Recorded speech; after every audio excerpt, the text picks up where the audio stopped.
Buenas noches, buenas noches. Queremos continuar con el tema del pecado de la pereza y vamos a continuar donde nos quedamos, porque tratamos de limitar el espacio ocupado en la grabación para que sea más fácil, ¿no? El contenido.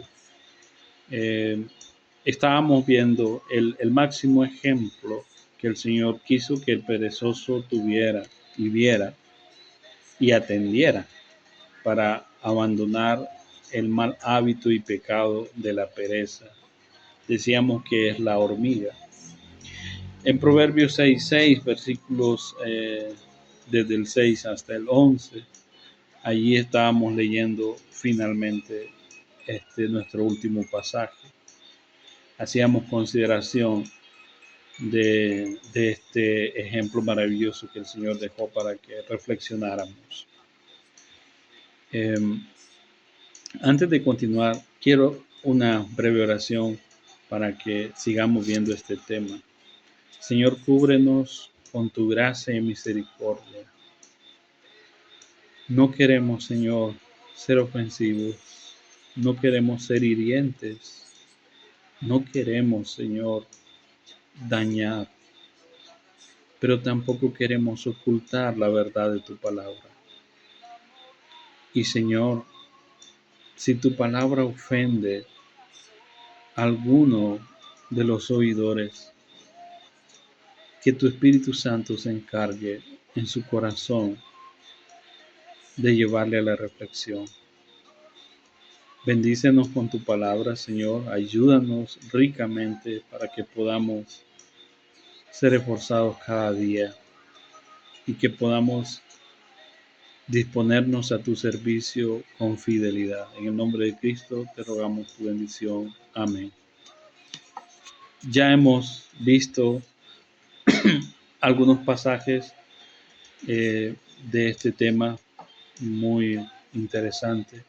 Y quiero que continuemos con un pasaje más en Primera de Timoteo 5:8.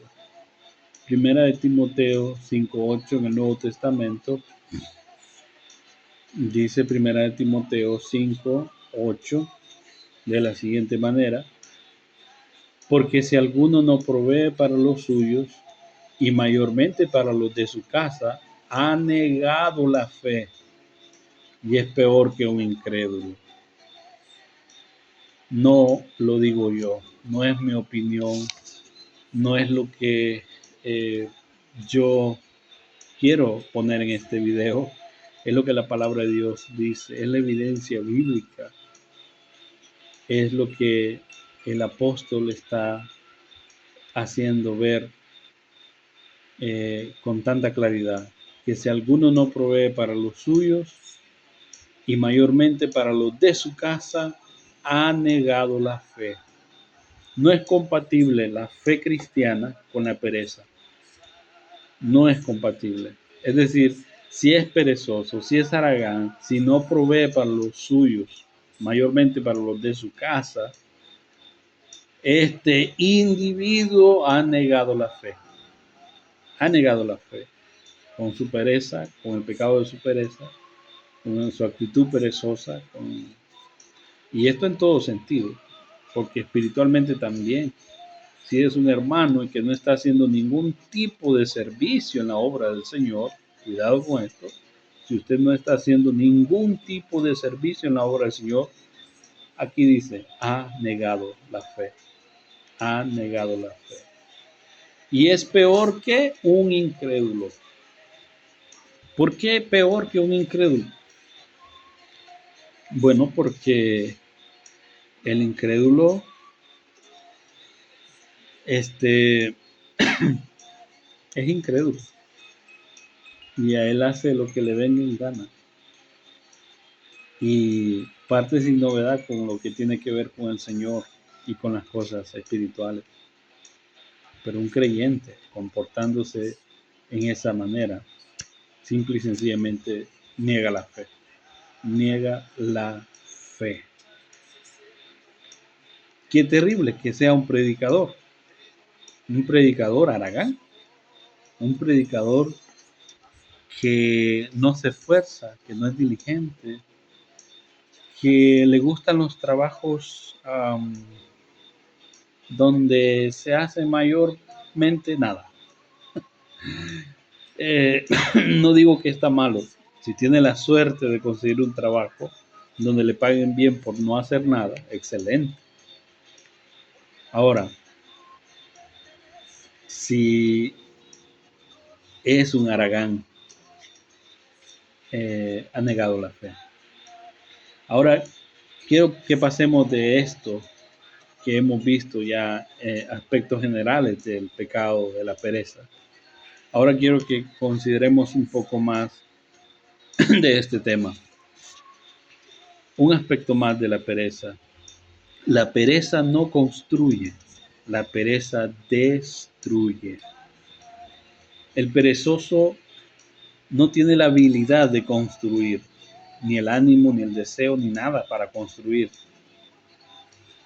pero tiene todo para destruir. Es muy capacitado para destruir, para dejar caer, arruinar las cosas. Antiguo Testamento, Eclesiastés capítulo 10, versículo 18. Eclesiastés 10, 18. Dice, por la pereza, se cae la techumbre, y por la flojedad de las manos se llueve la casa. Oh, ¿se está mojando su casita? ¿Es pereza o qué es?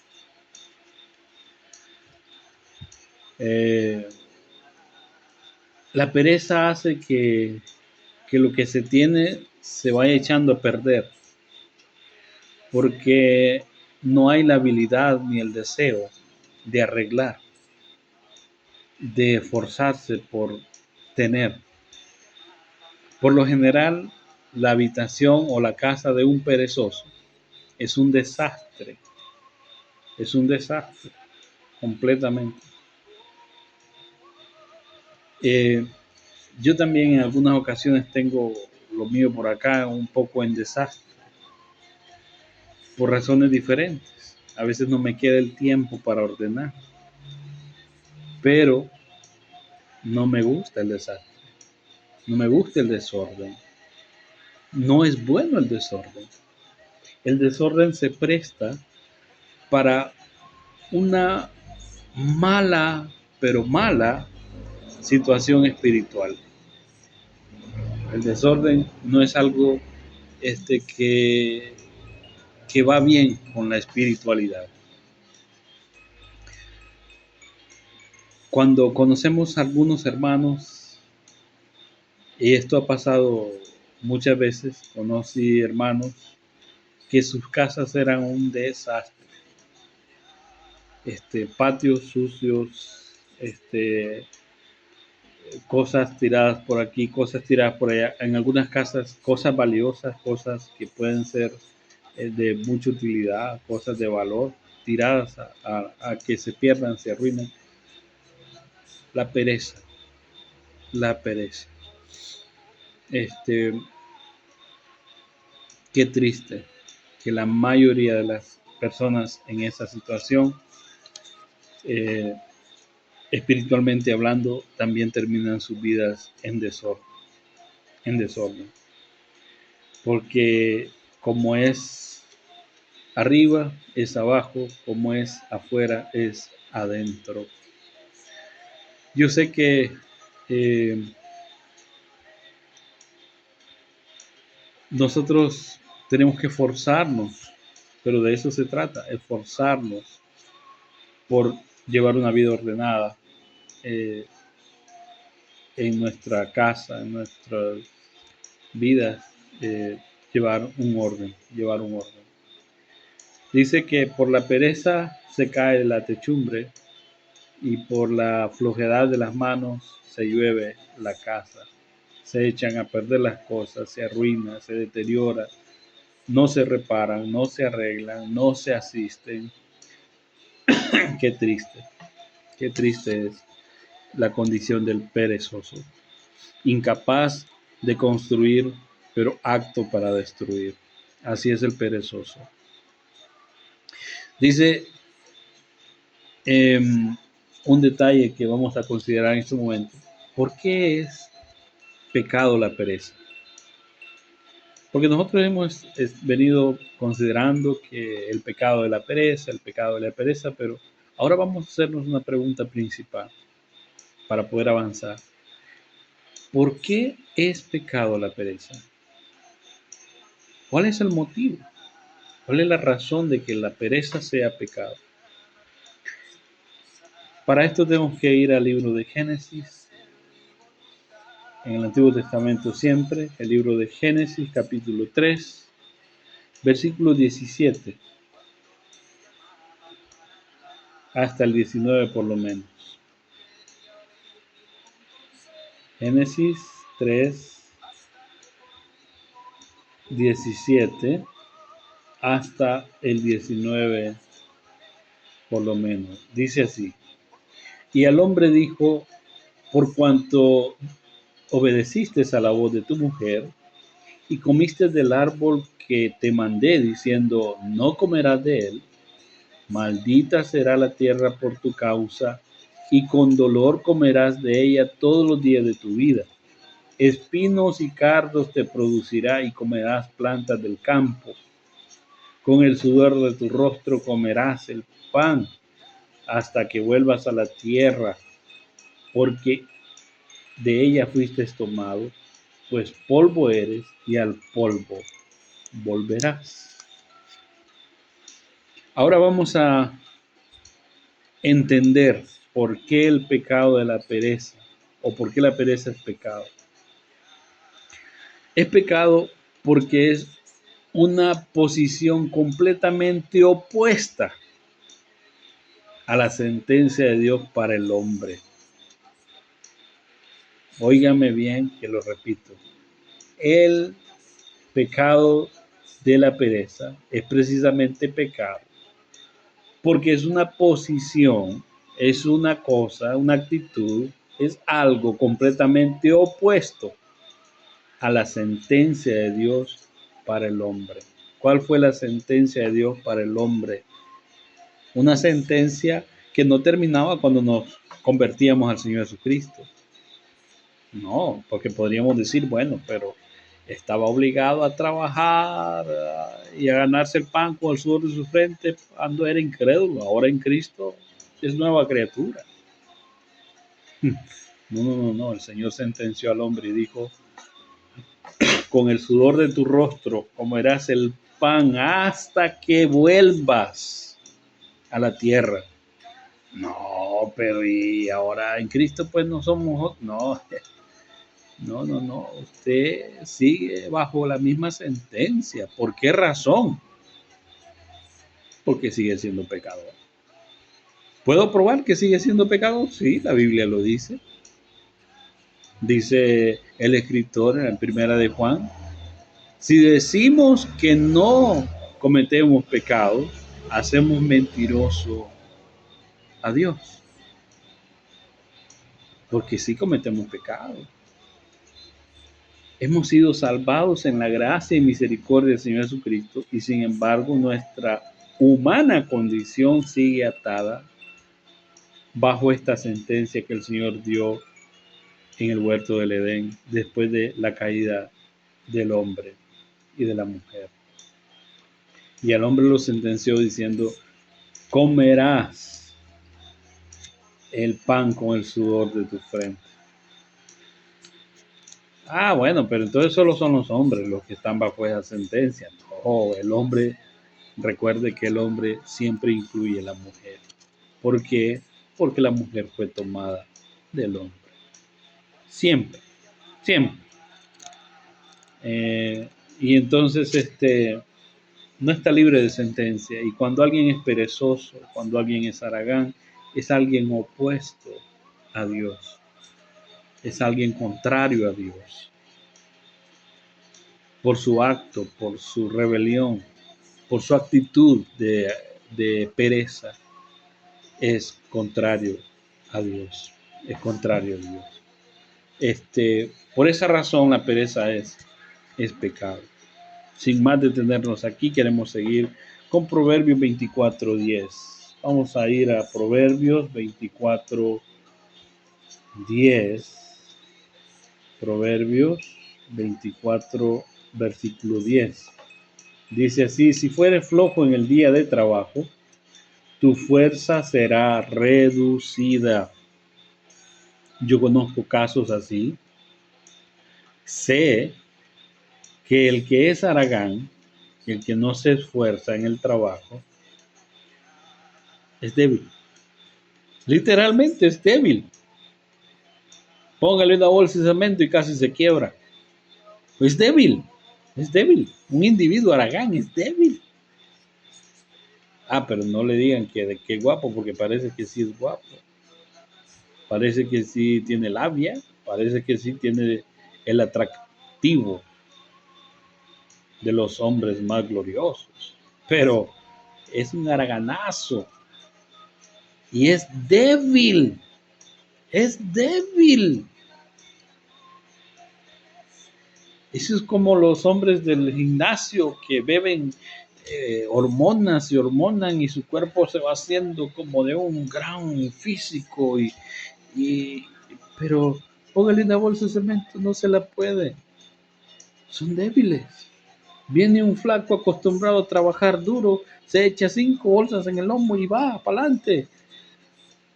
Porque la fuerza no tiene que ver con el aspecto físico, sino con la memoria muscular, con cómo está acostumbrado al esfuerzo, al trabajo. El haragán es débil. Dije, si fueres flojo en el día de trabajo, tu fuerza será reducida. La fuerza de un hombre, la fuerza de una persona, su espíritu de trabajo. Mire que me gustaba cómo calificaban antes la escuela. La escuela había una calificación que se llamaba espíritu de trabajo. Ahora no existe eso. ¿Qué va? Si ni trabajan estos haraganes en la escuela. Pero en aquellos tiempos había una calificación que decía espíritu de trabajo. Materias en que yo pasaba bien, recreo y espíritu de trabajo. En las otras, más o menos. Pero es interesante cómo había una manera de calificar esto. Ahora el Señor califica esto también y dice, si fueres flojo en el día de trabajo, tu fuerza será reducida. Reducida. ¿Qué es un hombre que es haragán en el trabajo? Prácticamente alguien de fuerzas reducidas, prácticamente un inútil. Esa es la palabra. Inútil. ¿Va? Porque no tiene fuerza. No tiene fuerza. Y la fuerza es muy importante para el desempeño de la vida diaria y en muchos aspectos. Ahora, dice que el perezoso y el pródigo son actitudes hermanas. El, el perezoso y el malgastador son dos actitudes hermanas. Vamos a ver en Proverbios 18:9. Proverbios 18:9. Dice así, también el que es negligente en su trabajo es hermano del hombre disipador. Vaya, aquí van todos los males del perezoso, ¿verdad? El que es negligente, haragán en el trabajo, es hermano del hombre disipador. ¿Se acuerda usted de un hombre disipador? ¿Se acuerda?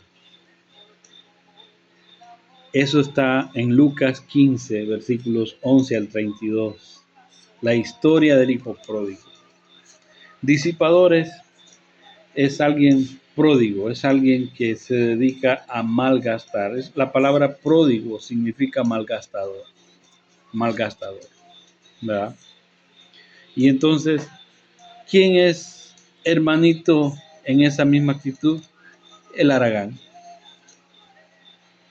Y la historia del hijo pródigo nos deja por claro y entrever este siguiente proceso del hijo pródigo. Primero, el hijo pródigo fue perezoso. Primero, primero que todo fue perezoso. ¿Por qué decimos que fue perezoso? Porque este hombre no tuvo el coraje, la valentía de trabajar por lo suyo.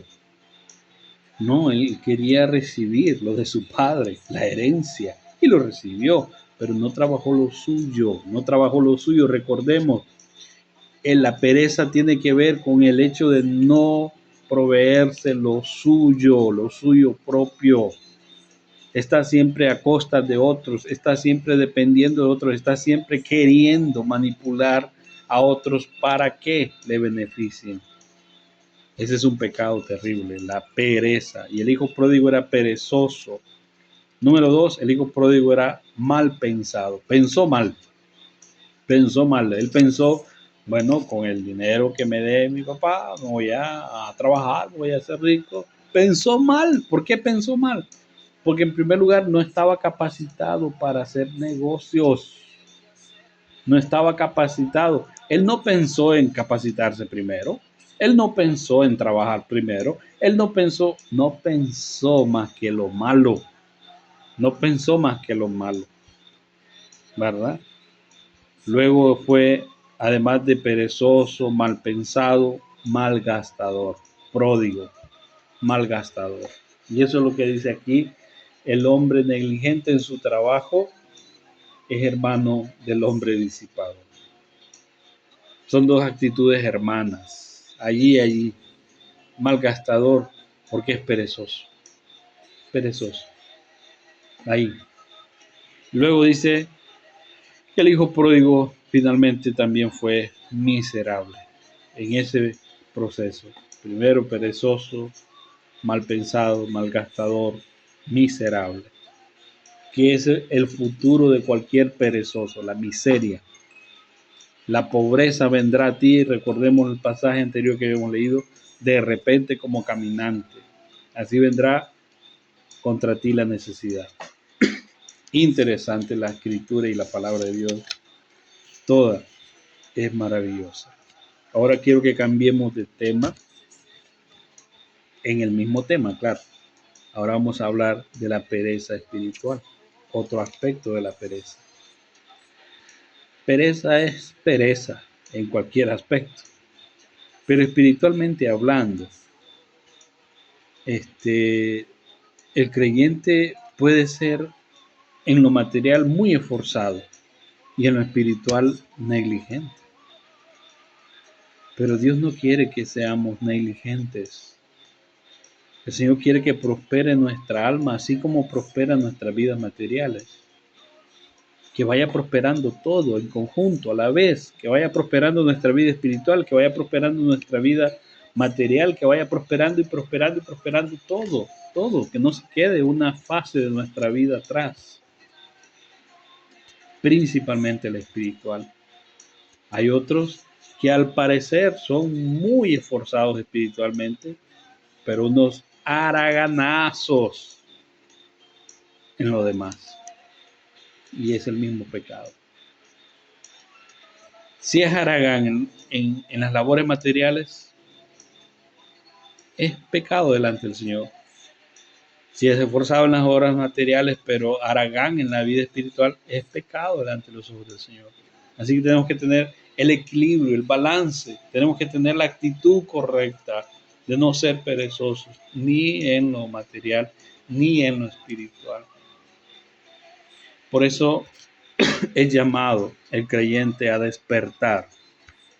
¿Recuerda usted lo que veíamos antes, que la pereza produce sueño, dormir?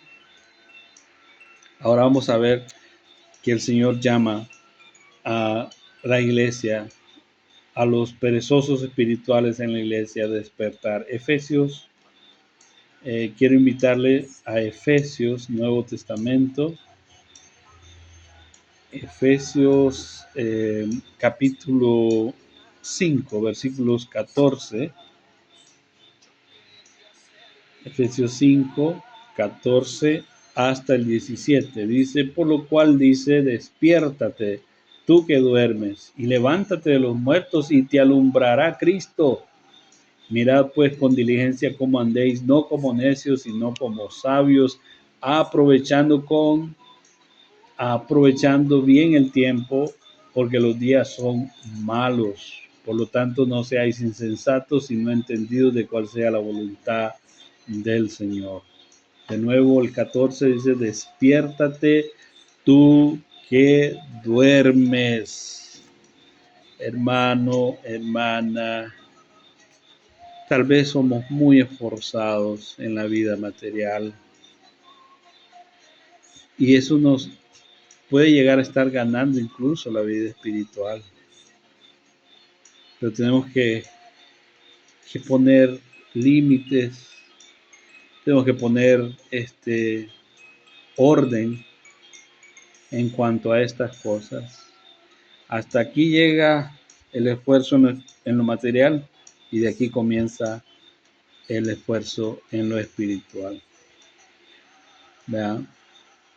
Porque no podemos dejar una y abandonar la otra. No, tenemos que llevar ambas carreras,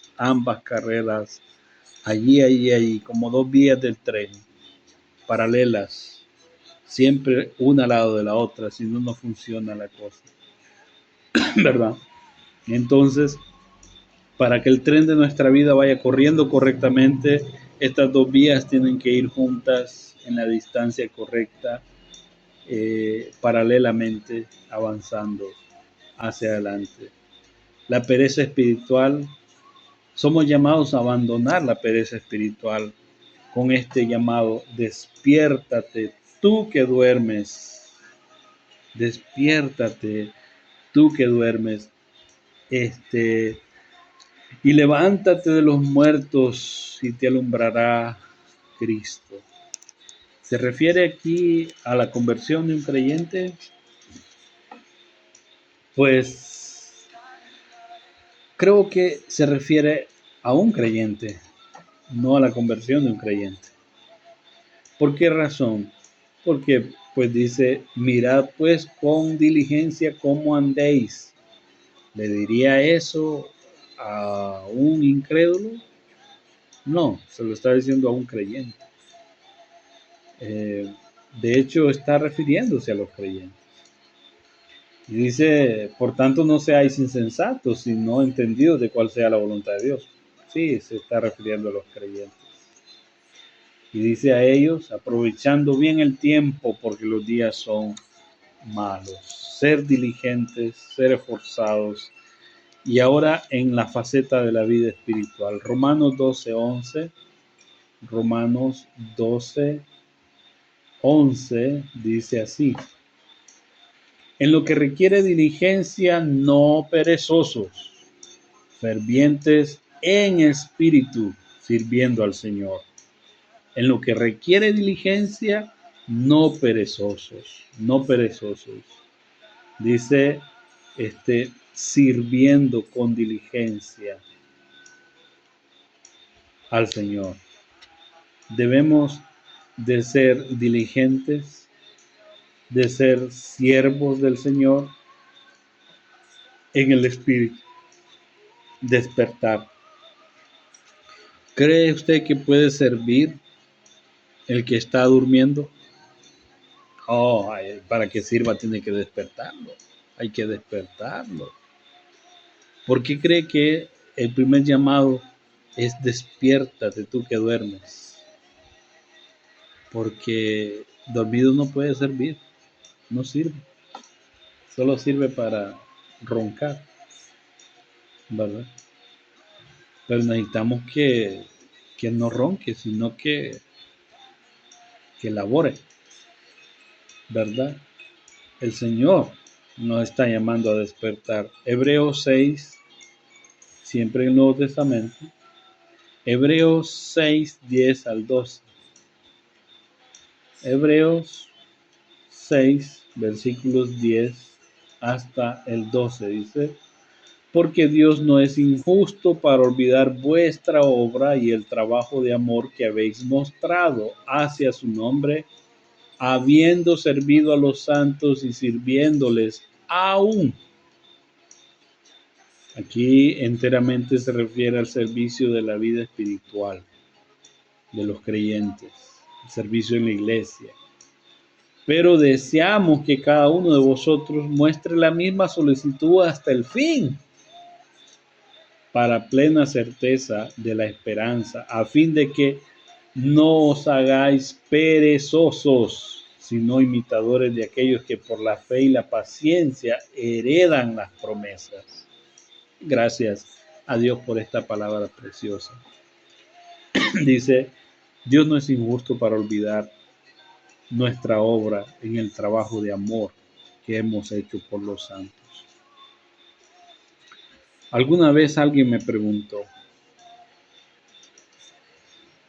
así como usted, hermano, que cayó en su vida espiritual, que fracasó, que tuvo este tropiezo y el otro, todo lo que usted había hecho antes para el Señor se anuló, ya no tiene valor. ¿O qué pasa con lo que usted hizo para el Señor?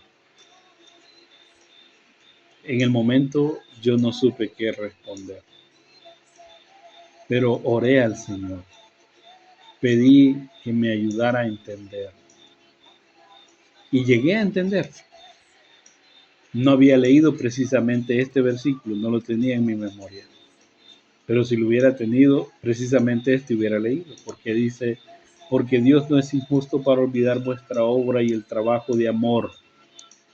Dios no es injusto. No lo digo yo, lo dice su palabra. Dios no es injusto para olvidar el trabajo de amor que haya hecho cualquier hermano o hermana. No, no, no. Si un vaso de agua, la recompensa de un vaso de agua está allí, asegurada. Interesante. Pero cuando yo oré al Señor, él me llevó a pensar y a ver en las Escrituras la vida de Salomón y sus escritos. Salomón cayó.